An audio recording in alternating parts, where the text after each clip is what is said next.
La doctora Jacqueline Anna Bishop, que es profesora de la Casa de Derecho Comercial y además abogada del Ministerio de Economía. Qué lindo el tema que vamos a tocar, doctora, porque es en la sociedad unipersonal que va a ser materia de mucha discusión, ¿no? En el momento que empiece a regir. Sí, si bien la programación es a partir del 2016, yo creo que seguramente la implementación real se va a terminar extendiendo porque es necesario hacer ciertos cambios antes de la implementación del código en sí. ¿Qué es esto, este instituto? Bueno, a través de la reforma del código y en la unificación se modifican ciertos artículos de la Ley de Sociedades. Por ejemplo, hoy por hoy la conocemos como Ley de Sociedades Comerciales. Justamente en este proyecto de unificación se deja de lado el comerciales y pasa a ser pura y exclusivamente ley de sociedades. Ese por ahí pareciera ser un cambio superficial, pero engloba mucho de la significación del cambio. Tiene varios puntos importantes.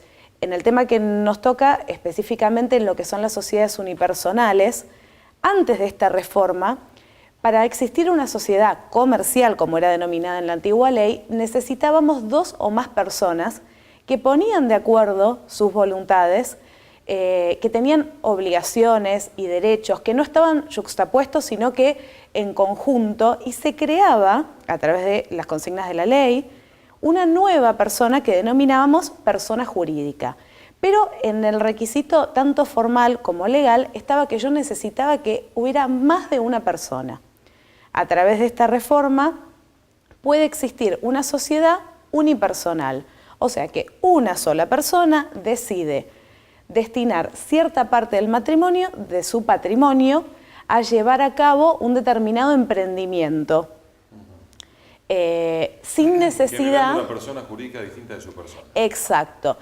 El revuelo en general con este tema no tiene que ver con que se genere una persona jurídica distinta, sino con los conceptos que tenemos muy arraigados e incorporados de lo que es el patrimonio como prenda común de los acreedores. Esto es, nosotros tenemos la total noción de que una persona, para el cumplimiento de sus obligaciones, va a afrontarlo con los bienes que tiene a su nombre. Y naturalmente, si yo digo que puedo separar una serie de esos bienes y destinarlos a un determinado emprendimiento, lo primero que resuena en el oído de la gente es que es una forma de fraude, digamos. El debate de la sociedad unipersonal no es actual. Si bien ahora se vuelve a poner en boga por la sanción del código, se viene desde las reformas y de los proyectos de reformas del 1890 queriendo incorporar la posibilidad de sociedades unipersonales. No solo se discute desde ese momento, sino que en la realidad ya existen. Bueno, si tardó tanto es porque hay muchos que la cuestionaban, evidentemente. Se cuestiona por esto que yo le comentaba respecto de crear patrimonios de afectación. Pero en esta discusión de más de 100 años, también se ha ido evolucionando en las demás ramas del derecho y ya existen patrimonios de afectación. Yo creo que sí va a permitir que empresarios con un patrimonio no de una gran empresa, sino las pymes que se intenta incentivar, tengan cierta flexibilidad a la hora de pensar en implementar un proyecto. Que haya críticas a la implementación de estas modificaciones, porque sabemos que va a haber ciertos conflictos en tribunales, no obsta a que al momento de que alguien con una pyme quiera destinar determinado patrimonio y saber que ese va a ser el alcance de su riesgo empresario, efectivamente lo haga. Después se verá en la materia qué conflicto hay y cómo nuestros tribunales se encargan de resolverlo. Pero yo creo que sí es beneficioso y si la elección fuera entre reformar o no, porque la reforma no es ideal o perfecta, elijo reformar, digamos. Quizás sería ideal reformarlo de la mejor forma posible.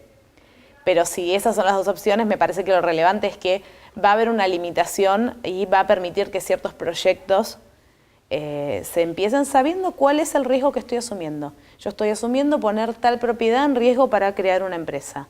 Esa propiedad. No, y sobre todo en empresarios que se dedican a varios rubros.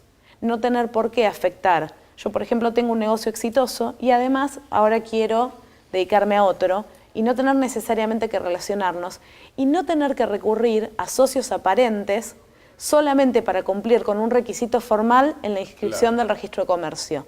Que eso también genera litigiosidad. Porque yo en realidad busco un socio que solamente me firme, que no opine. Pero en los papeles el socio existe. ¿Y qué pasa hoy en día cuando opina? O pasa que tenemos conflictos societarios donde un socio minorista no permite que el socio mayorista prosiga con el negocio. A veces porque sus derechos están vulnerados. Y otras veces porque es conveniente, porque en realidad nunca fue un socio. Claro.